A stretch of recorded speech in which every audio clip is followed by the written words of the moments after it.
Ladies and gentlemen, welcome to the Stand Up Speakeasy. I'm your host, Sareth Ney. In every episode, I bring a comic from coast to coast onto my show to get to know them some more. So without further ado, give it up for Alet Wiest. How are you, Alet? Good, good. How are you, Sareth? I'm doing well. I'm looking forward to interviewing you today and can't wait to see you in Daytona. Is that your first time in Daytona? When? For a comedy? Or have you gone there Oh before? no, Did it you was stand my up? first time in Daytona.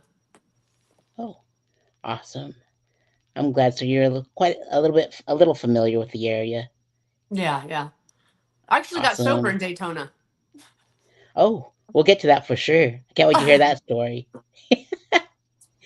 Indeed. So let's see here. You're a stay-at-home mom, and you've been doing stand-up comedy for 2 years now, and you do comedy mostly in Jacksonville, so that's where we met, I believe.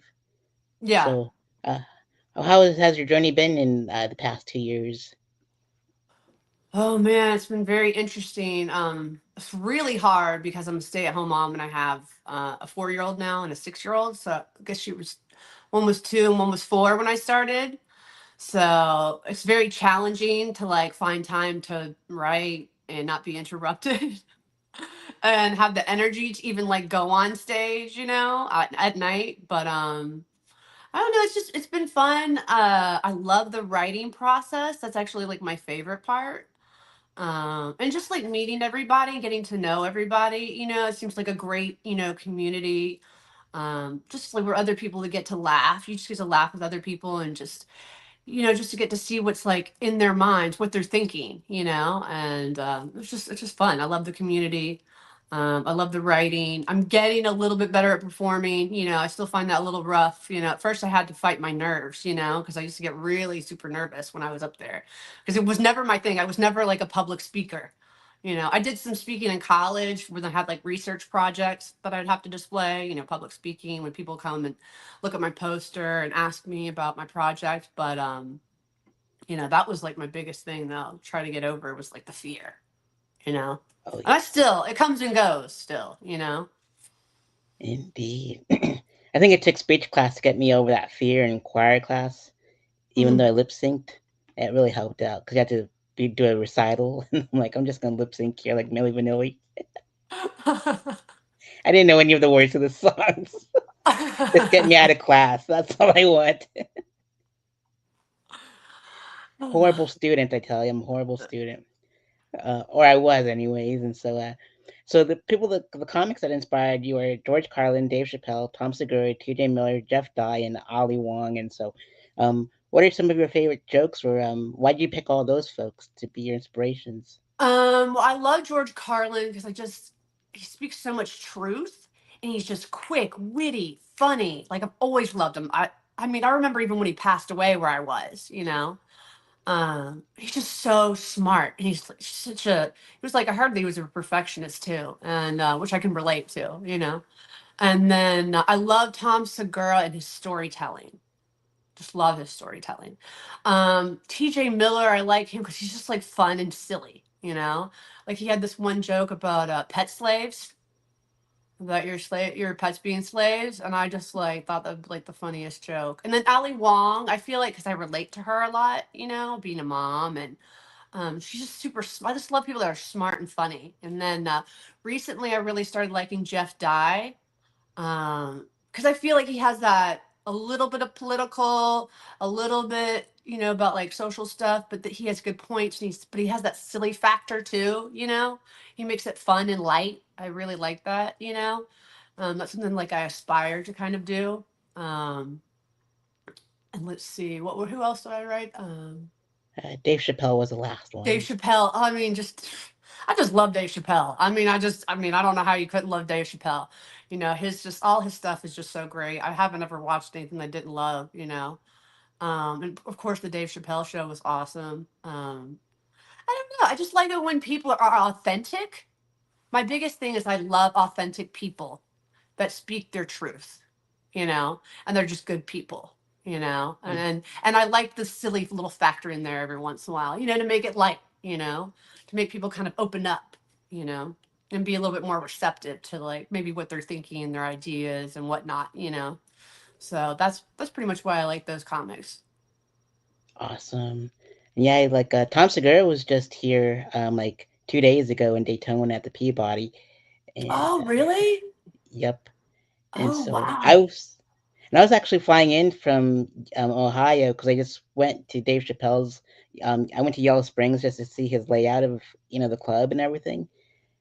And so Oh. I went to YS Firehouse first. That's his comedy club. And I thought that's where like the gift shop was, but it wasn't. And I took the alley, and there was like another Dave Chappelle building, and I don't know what building that was. Probably was like an after party or something.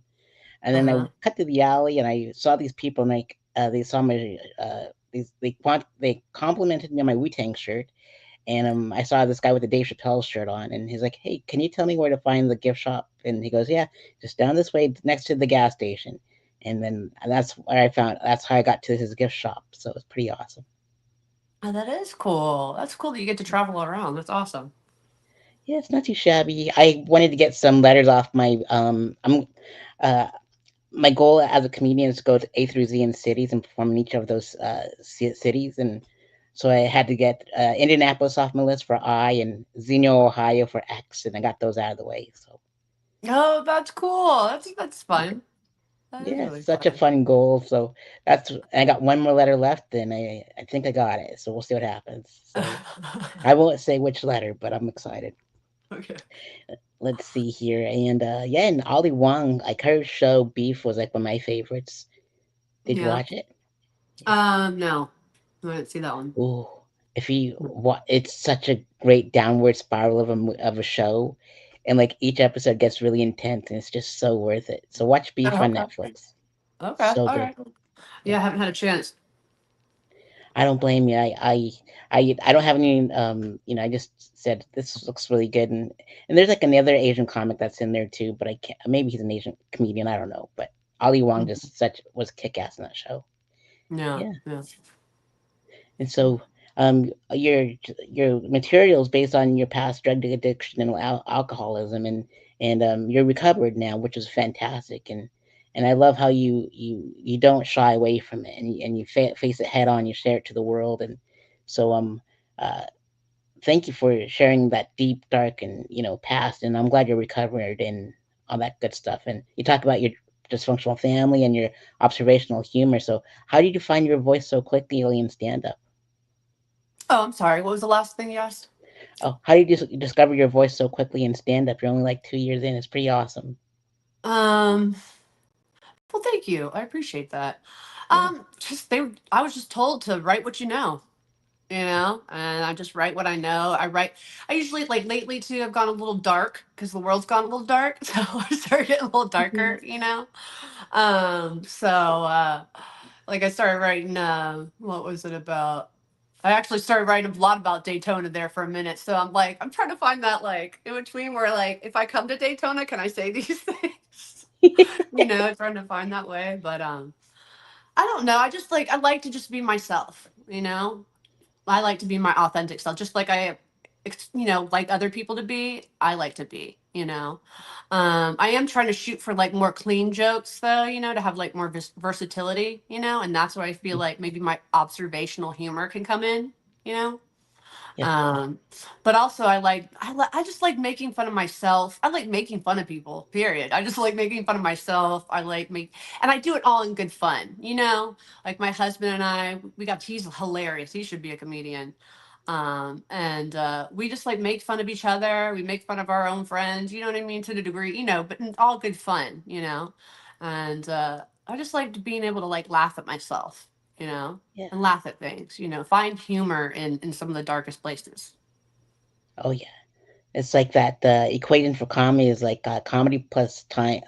Comedy plus tragedy, or plus time equal. Tragedy plus comedy equals time. That's what it is. Or Yeah. what is it? Tragedy plus time equals Actually, comedy. it's so funny Yeah. that you said that. My ex brother-in-law wrote that to me the other day. Yeah, he wrote that to me the other day. It was cool. Indeed. Indeed. That's how I use mine stuff too. Cause like sometimes like when I talk about my family and their dark past with like the Khmer Rouge and stuff, it's like you got to find the light stuff in there and then make fun of it. Even though it was pretty dark in that era, in the '70s for the Cambodians. Oh yeah, for sure. Oh yeah. And so, since we are talked about how you got how did you get sober in Daytona? Now that we're here, Well, so I started drinking when I was like, well, actually, my first drink was when I was 3 years old. I was drinking my grandfather's beer, and I was on what do you call it? Which I find is funny because I've had a DUI or two. Um, I was on my big wheel, and I was getting a little buzzed, and on my big wheel, I was like, man, if we would have looked at that then and thought about the future, what that was going to look like, maybe we could have stopped something. But I started drinking when I was like 14. And then I was like in and out of recovery for many years. I got to like 31. And then I got hard into drugs the last like 2 years of my like alcoholism. Got really into like crack cocaine. I did a little cocaine, and then I found crack cocaine, and that's when I just like basically set my whole entire life on fire. Like I just finally was oh, like, at that point, once you hit the pipe, it's like, like what else? Or you know what I mean? Like you're pretty much doing you're doing it all at that point. So, but I don't know. I had a moment. I was in Texas, and I had tons of drugs. I was drinking a lot, and I just remember feeling like every single awful feeling and pain, like it no longer worked. Like the drugs and alcohol just didn't even make me feel better anymore. And I had like this like moment, and I remember like crying to like God, and I was just like, please help me, please help me. And it wasn't one of those like foxhole prayers. It was like really, I'm like desperate, please help me. And I let a drug dealer slash pimp rent my house out in Atlanta. So apparently it got raided because the neighborhood watch is next door, was my neighbor, which had a neighborhood watch. I get a phone call when I was in Texas from a detective who was like, if you don't get your house cleaned up in order and get these people out of your home, you'll be charged. So I went from Texas all the way back to Atlanta, and I cleaned up my house. My dad actually put it up for sale. He put me in a hotel for like a week, and I was just so lost and so confused. I couldn't even like figure out what to do next, like even what to wear. And then I was like in this hotel for a week, and then I went to the liquor store, and then I found somebody on Facebook, that I used to know and got drugs from, called him up, went on a spree for about 3 days, came back to the hotel. My dad was like, he knew I was missing. I had shut off my phone, and he came back, and finally he was like, what are you going to do, Alet? And I was like, I don't know. I don't know what to do anymore. Like, I just need help, like I have no clue. And a few days, we just like got some things squared away. And a few days later, he put me into treatment in Jacksonville at what is it called? Lakeview. I went to Lakeview, and then they recommended that I go to Daytona to a halfway house. It was Avenues 12. I went there. It's real popular. A lot of people know about it. And I just kind of got my life together from there. I stayed in Daytona for about a year. I finished my associate's degree in Daytona, and I had to ride the bus in Daytona while I got sober. That was fun. That was fun. The Volusia County bus system is a very interesting place. it Getting sober I got sober on Ridgewood. You know what I mean? Like that's an interesting place to get sober. So really is. but I also, I guess the good thing about riding the bus in Daytona too, like it kind of helped me get sober, because I would be like, this is where I don't want to be. And I would see some people get on the bus looking pretty like messed up, or sad. And I was like, this is not somewhere I want to stay for the rest of my life. And I just got my life together. I don't know, something just happened. I finally was just able to put my ego aside and just allow other people to help me and guide me. Because I didn't know what everything that I did was a horrible decision. Every time I made a decision, it was not a good decision.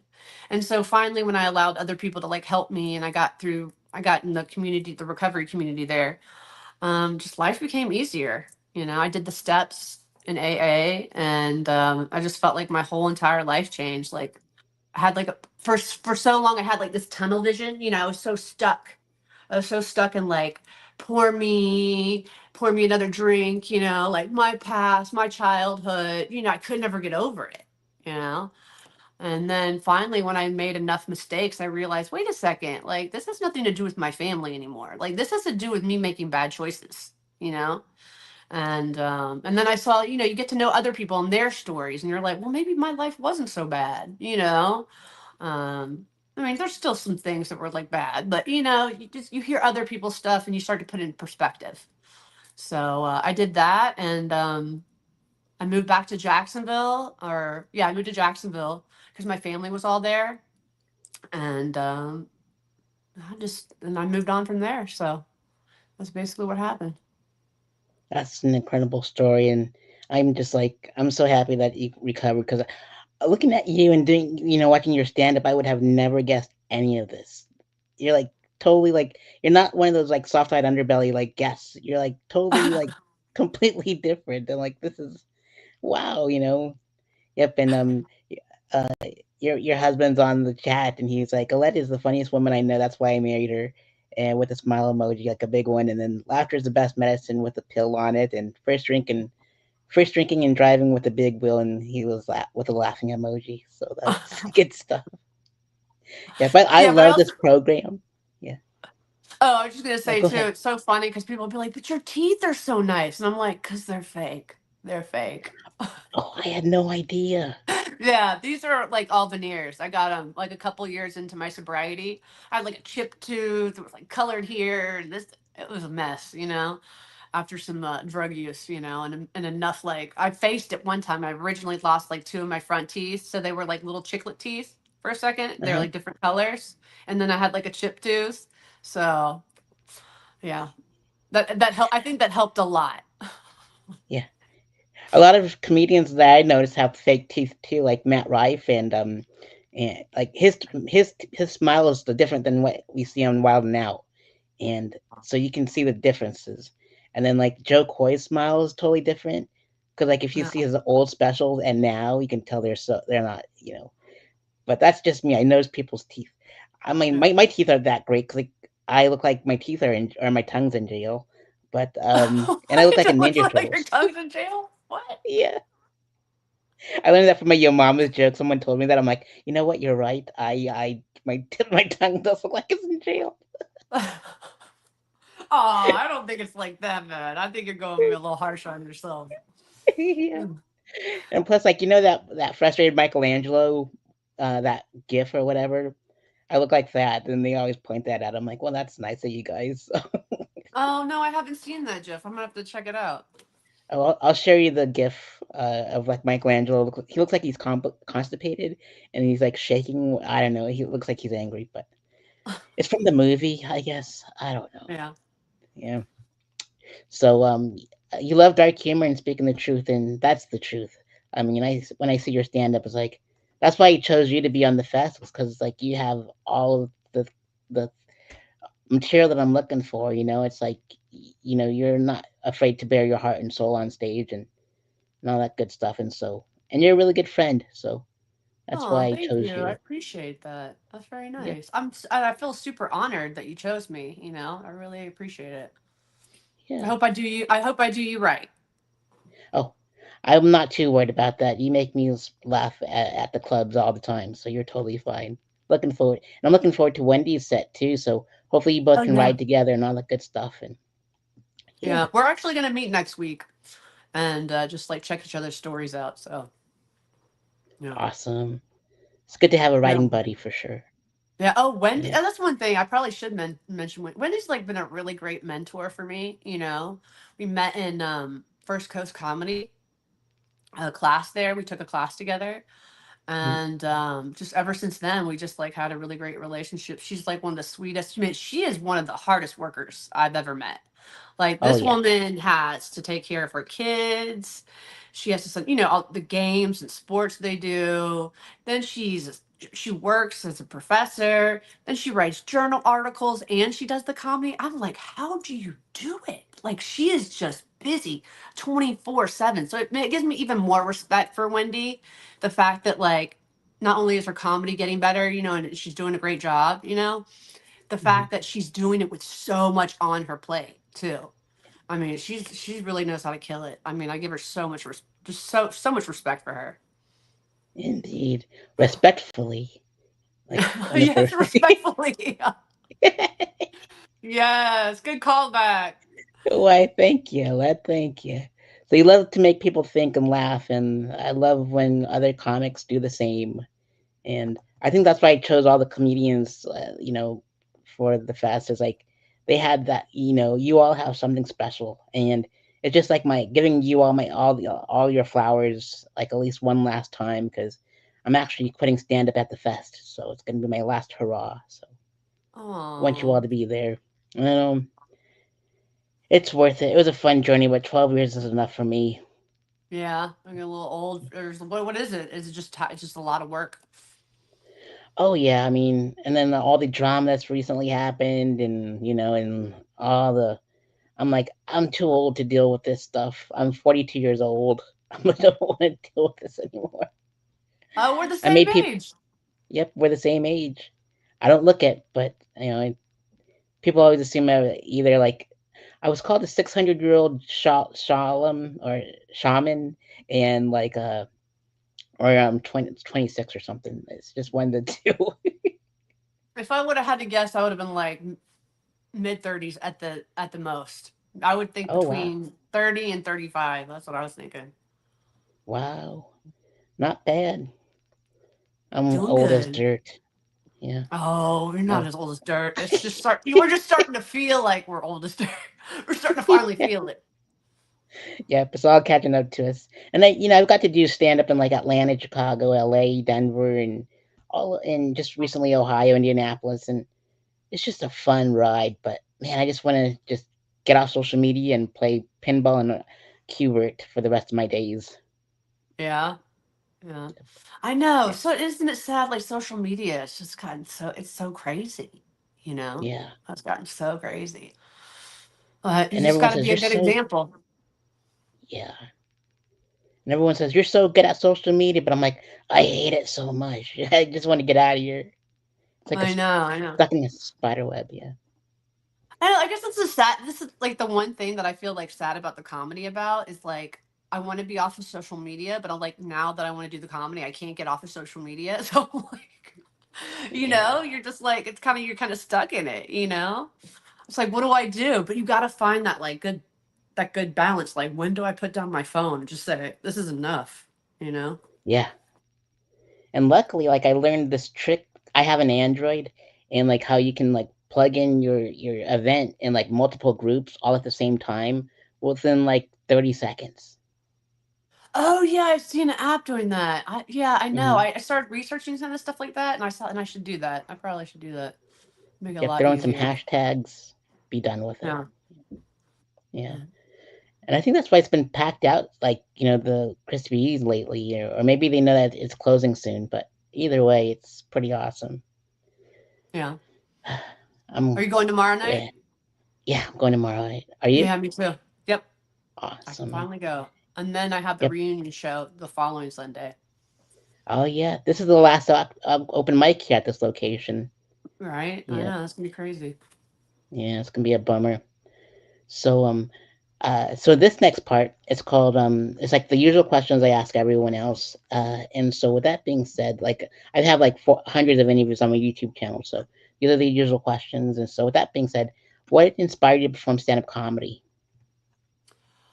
I had a lot of like sad things happen actually in my life. My mom had passed. My dad got dementia, and his wife kept him from us. So like he's just like, and my dad basically is by himself, like no families around him anymore.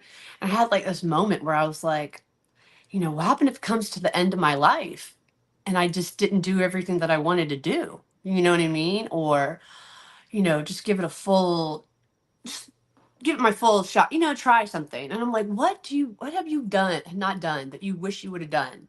You know? And I finally was like, you know what I'd like to do? I'd like to do stand up comedy. And I was like, but then I couldn't really like find anywhere to like learn it from, or started searching stuff. Um, and then First Coast Comedy came about, and all of a sudden they had like I saw their improv, My husband and I watched it like before they opened. They were having like little advertisements, stuff like that. And I was like, you know what? Well, maybe I should start with improv because I remember doing it in high school and I loved it. And I used to always get like voted the best characters because I was never good at memorizing lines. But if I had to make a character in my drama class, I always got voted the best character. And so I was like, actually, I was pretty good at that. So I was like, you know what? Maybe I should just like step into that and just kind of, warm up. And we took 3 of the improv classes. We were the first class that started at First Coast. And then all of a sudden they had a comedy writing class. I can't remember her name. Katie. She's another comic. Um, I can't remember her last name anymore. Anyway, she basically her class was using the comedy Bible, and that's actually where I met Wendy. And I took her class, and that's just like started from there. I took her class. I started to learn the formula from the comedy Bible, and Wendy just kind of took me underneath her wing, and we had to go to open mics, and just went from there. Wow, that's Yeah. so cool. I, I I think the Comedy Bible is like one of the books I haven't read yet. So is it worth it? I feel like for the structure, to understand the structure, I think it's very helpful, but you have to like break away a little bit from the structure. It's like learning the rules, but then you have to like break away from the rule. So I Mm, feel like it really did help me. Um, Especially like just knowing how to do 1 and 2 liners, because that's yeah. most of my comedy. But I don't know. I took also another class too. I took Jerry Corley's class more recently, and that was really fun. That was really, really fun because he really shows you like little tips and tricks, and a lot of listing, to generate ideas. And so if I get stuck now, I know how to like kind of get unstuck to start generating ideas. So that was really helpful too. But that's pretty much how it happened. Awesome. Good stuff. And what was the feeling like when you first performed stand up? Oh, I was a hot, like, so scared. But I just was like, "That's it. You got to get up. You just got to shoot yourself in the can out of a cannon." Actually, I think it was the Walrus. My first open mic was the Walrus. Yeah, I remember that, and it went really well. I just used to speak a lot faster when I do my comedy. I'm sure you know that too. I remember that. I used to be like when I first started because I would be afraid that I might forget something, Mhm. or just my nerves, a little bit combo of both. But also, I'm a fast talker a little bit too. So, Indeed. Good stuff. And so and we mentioned a bunch of those comedians like Chappelle and all those fine folks that we mentioned, Ollie Wong. And what are your favorite comedy specials, comedy records, and comedy podcasts? oh wow, oh my gosh, I just have to like honestly like all of them. I don't really do comedy podcasts.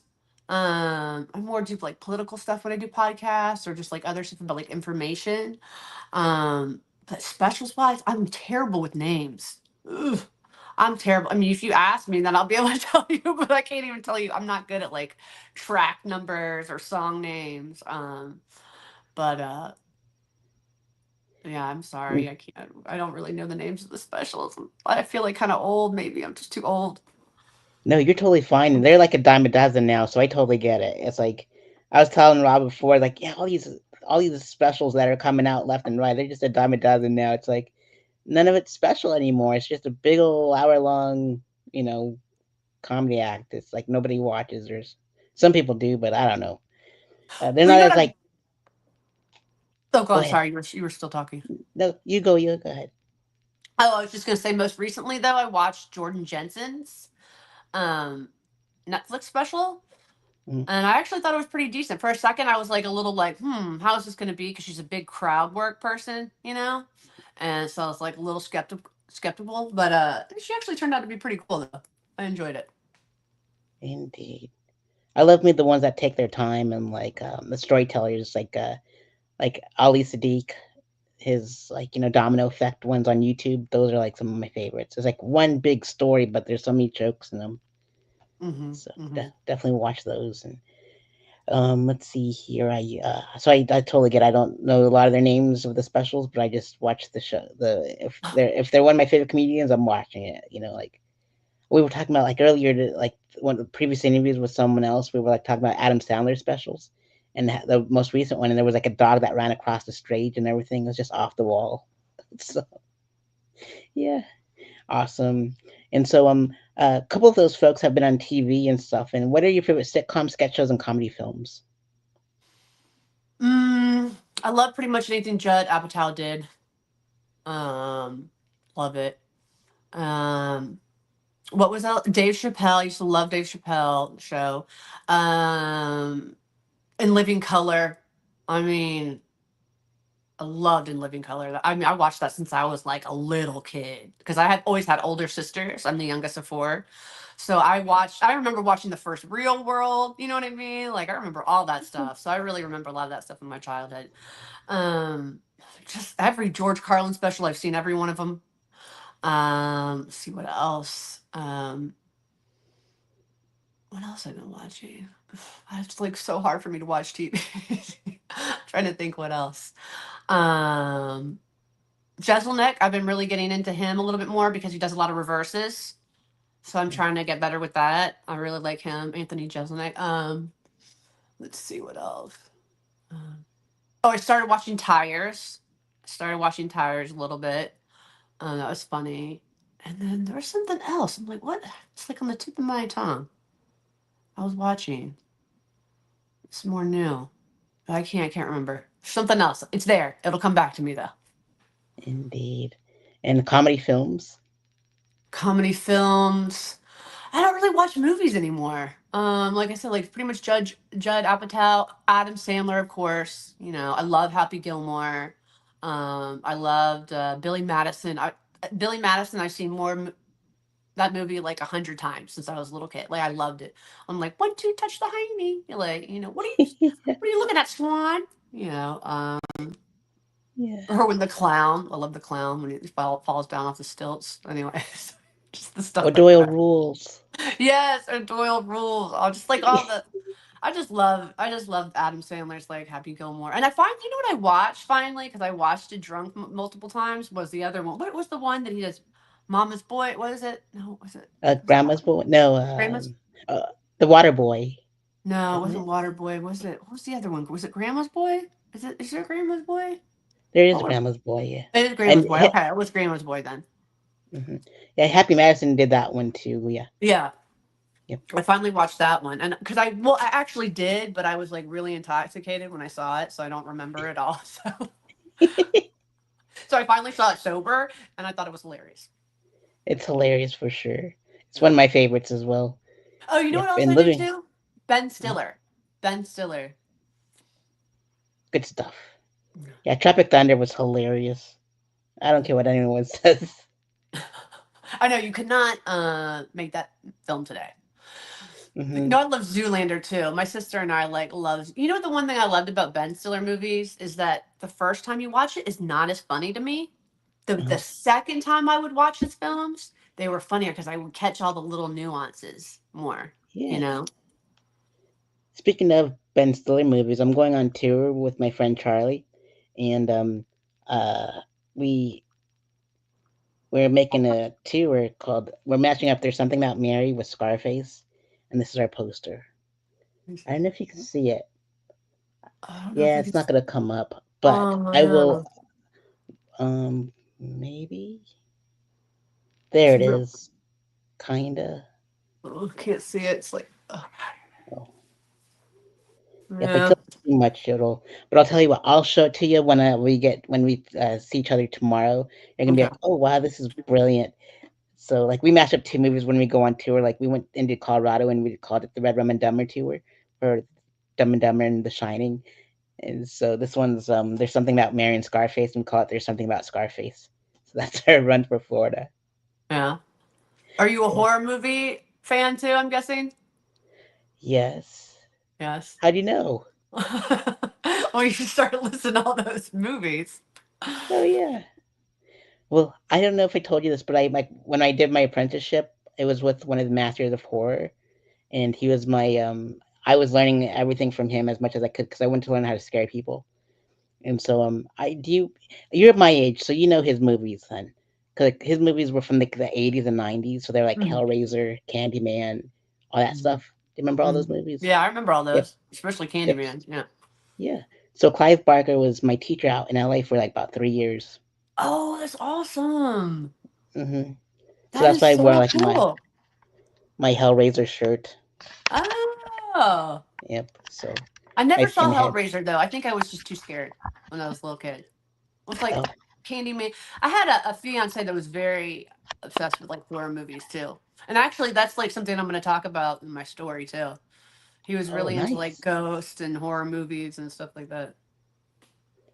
I love how they take you on an emotional roller coaster. Like, and I always root for the bad guy for some reason because they're just like I watch Terrifier movies and I'm like, yes, go kill him, Art, go kill him. So, it's horrible to root for the bad guy, but they're so much cooler because like the victims are usually dumb. It's like go kill them, Art, just go kill them. I don't know, but it's just good times. I love me some horror movies. Yeah. So yeah, and let's see here. If you can go on tour with any comedian, locally and internationally known, which comics would you like to go on tour with? Hmm. Let's see. Well, I don't know. Famous people I don't know because I don't know them. You know. Mhm. So I would say maybe Jeff Dye and Ali Wong. I would say, or even T.J. Miller because he seems real fun. You know. And then locally, who I think is like Joey Nickel. He's so funny. I think he's great. Um, who else? Who I think is great. Of course, Wendy. You know what I mean? I get Wendy's my, ride or die. I think Tucker's great. Marcus, Chris Buck, Patrick Carson. I love Patrick. I really like how he takes his time, and he really he has great timing. I love how Patrick has great timing. I really think that. So yeah, those are pretty much most of the people. Yeah. Awesome. I need to like watch Patrick again because I haven't seen him in ages, and so he's one of the good ones. And all the people that you named are like some of the best in Jacksonville. They Yeah. really are. Yep. And let's see here. If you can get roasted by five comedians, top five that are alive, which comics would you get roasted by? That are what alive? Sorry, you broke up a little bit. Oh, which comics would you like to get roasted by? Top five dead or alive. Dead. Oh, dead or alive. Um, what was his name? He was the best at roasting. Was it Greg? What's his name? Greg Geraldo. Dorado. Yes. Yes. Yes. Him. Nikki Glazer. Obviously, I forgot to mention her. She's awesome. Um, Probably Jeff Dye. Uh, T.J. Miller for sure. Who else would I like to roast me? Um,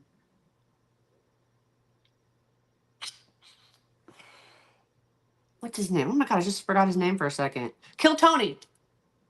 Tony Hinchcliffe. Oh, Tony Hinchcliffe. Yeah, I like him to roast me.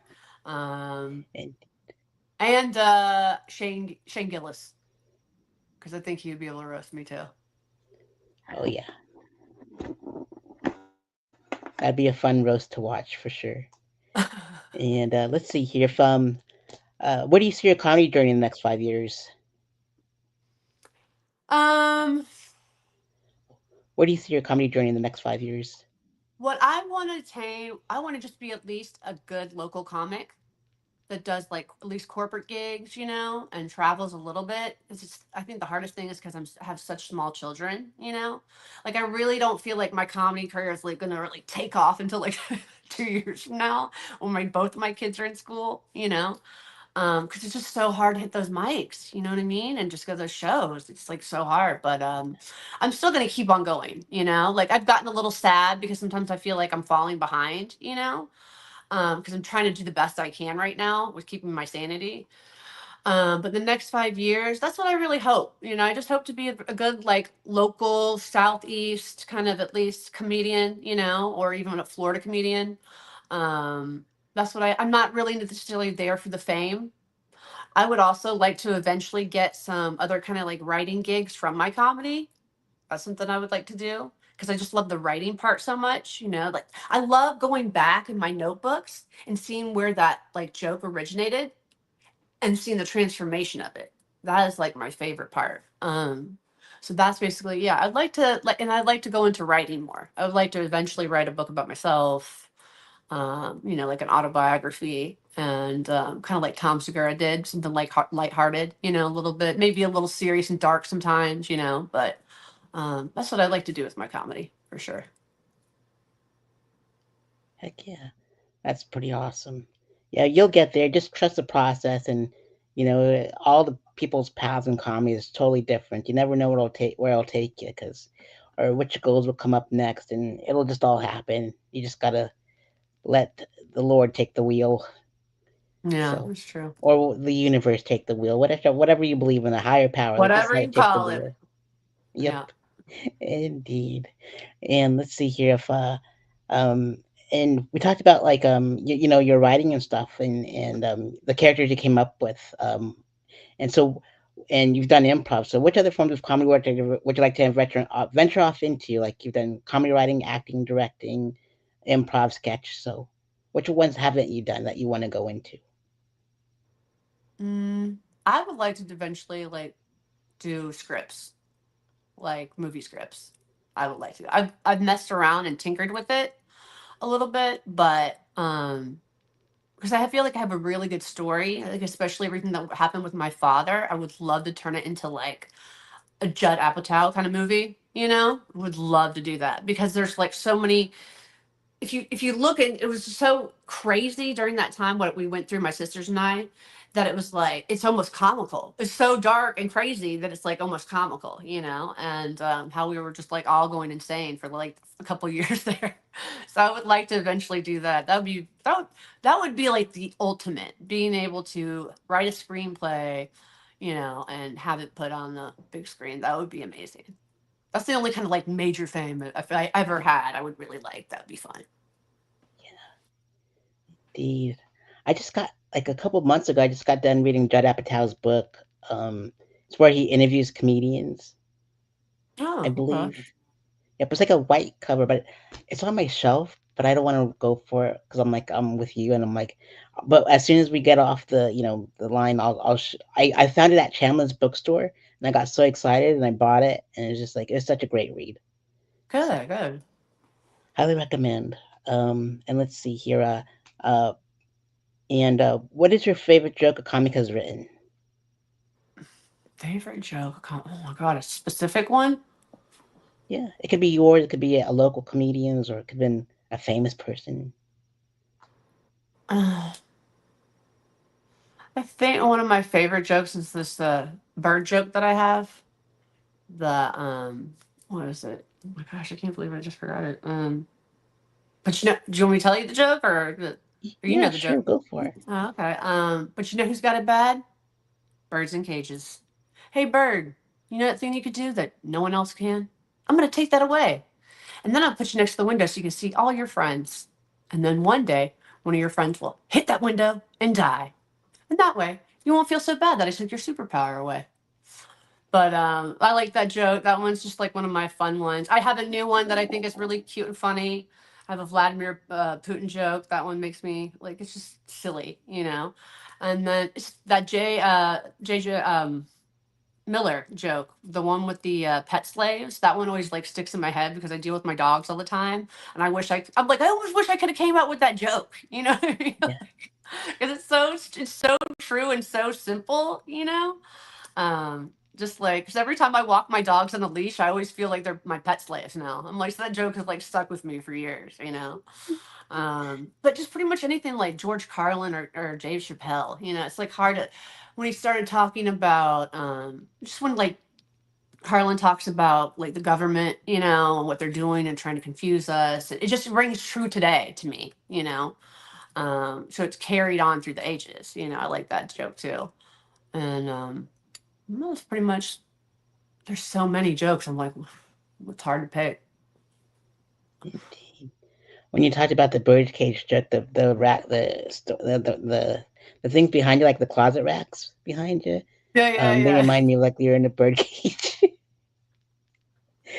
The movie The Birdcage is pretty funny too, so I love it. And everybody's always laughed at that joke, except for when I was at third space the last time. No one laughed at that joke. It was silent. Like everybody was upset for the bird. I was like, really? It was the only time it didn't hit, but the whole room was just like, "Oh, poor bird." And I was like, "Oh, y'all are really sad for the bird." But I was like, "At least they're a bunch of humanitarian, people that actually care about the bird." So it was fun. Oh yeah, that's great. Yeah, there were times where like some of my jokes didn't land either. I'm like, what the heck was wrong with this room? But maybe it's I even forgot to read the room right. Like I did Christy B's room one time at Breakaways, I think it was, and like Hmm. my friend Zach Bennett guest hosted it, and he goes, "Whatever you do, don't say your dirty jokes." And I did, and they were not happy at all. I was like, "Oh, this is so bad." I know. That's why I have to get clean material because I'm like, my drug jokes are not for everybody. You know what I Mm, mean? Like, yeah, I notice the younger crowd, we're in bars, people laugh more at those. they do. Like when the Nog was open, it was just like Fear and Loathing in Daytona Beach, like all the time. There was just all my friends were on something, something different. It was just like a mixture of his briefcase full of. It was just a wild time. That's one thing I miss is like all my friends are high and I'm like sober, and like and I didn't even know they were high on anything. I was just one of the rules was like don't poop in our cocaine room, and it was like the men's bathroom. So it does. Don't poop in my cocaine room. That's hilarious. Yeah, and I didn't, so somebody else did. I don't know, but who knows? Sometimes you got the cocaine poops. I don't know. Right? It Yeah, happens. it does. Oh man. Yeah, let's see here. What experience would you like your audience to take with them after a set is over? What experience? Hmm. Um, hmm.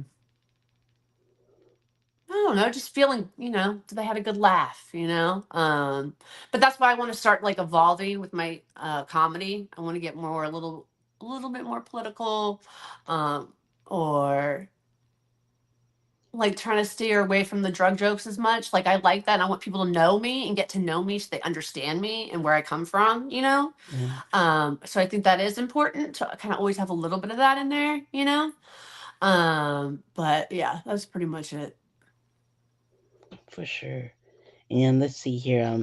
And for this episode, we're raising funds for the St. Jude Children's Research Hospital. And why did you choose those fine folks?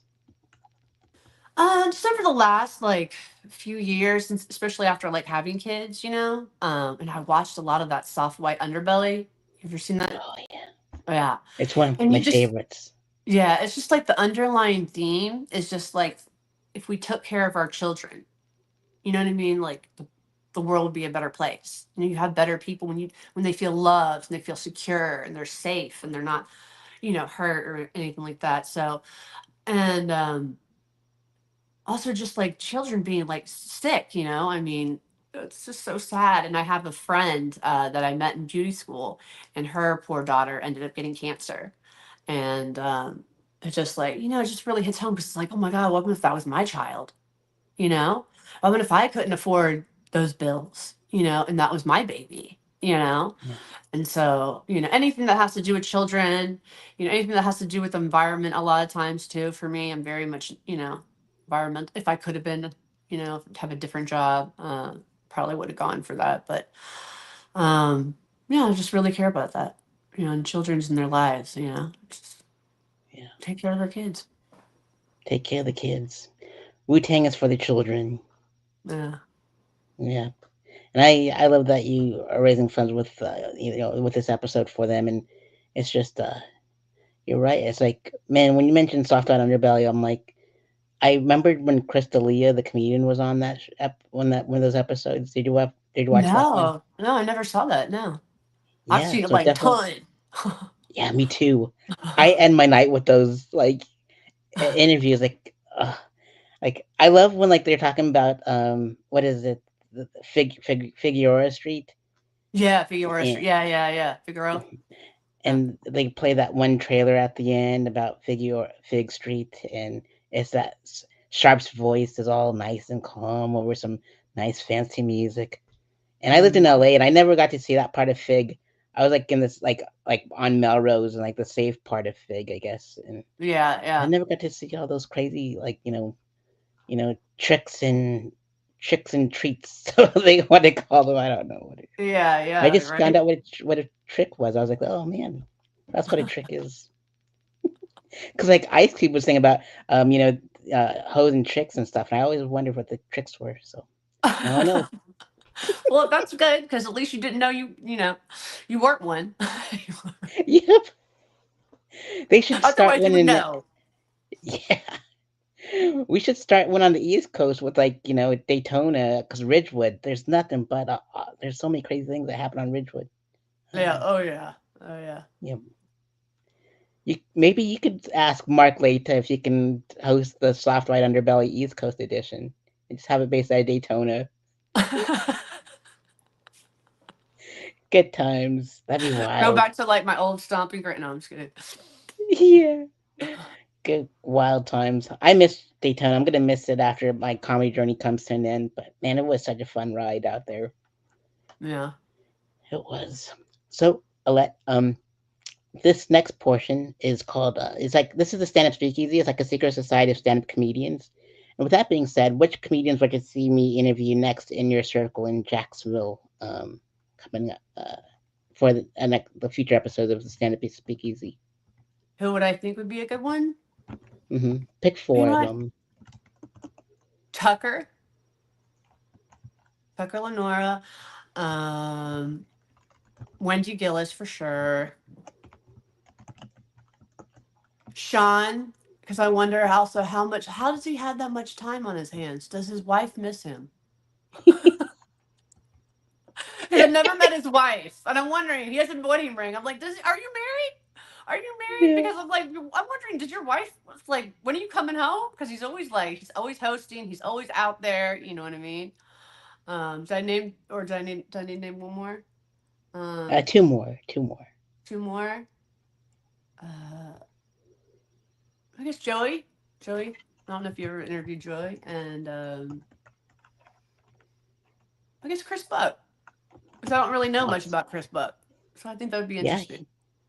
He he's kind of quite keeps the to himself a little mystery. bit. Yeah. So yeah, I kind of want to know. I want to know a little bit more. What's going on? Yeah, I agree. He's very hard to interview, but I mean, I tried interviewing him for like in the past. I'm like, would you let me talk to you? What are you so afraid of? You open for like Kyle Kinane and all these other cool people. Let us talk to you. Let's find out about you.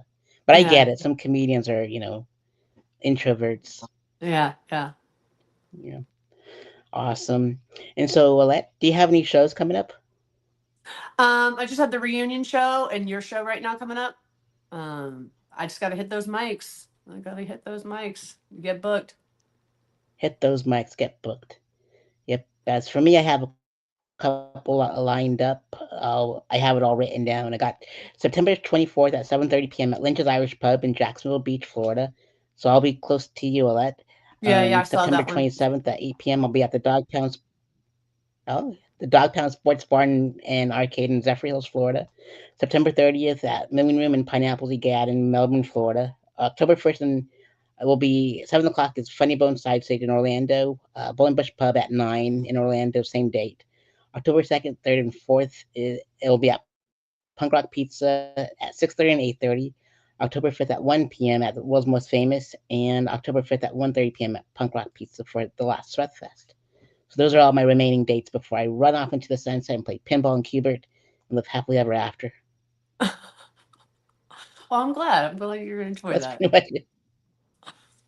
Yeah. That's So awesome. let's see and donate to St. Jude's and follow Alette on all of the social media platforms. That's in the description box below. And shout out to K Nails and Spa Quan's Kitchen, Chico, and Kyle Longford's Photography for helping me out with Sareth Fest this year. appreciate you. And Punk Rock Pizza and was most famous, and all the venues and all the people in Colorado that helped me do that one last ride in July. So there's just too many to name over there in Colorado. So yeah, and any final words you'd like to give out to the audience at home? Just love one another. You know what I mean? Let's all be a little bit cooler and tolerant, and you know, just be good people out there. You know, and try to enjoy life and laugh.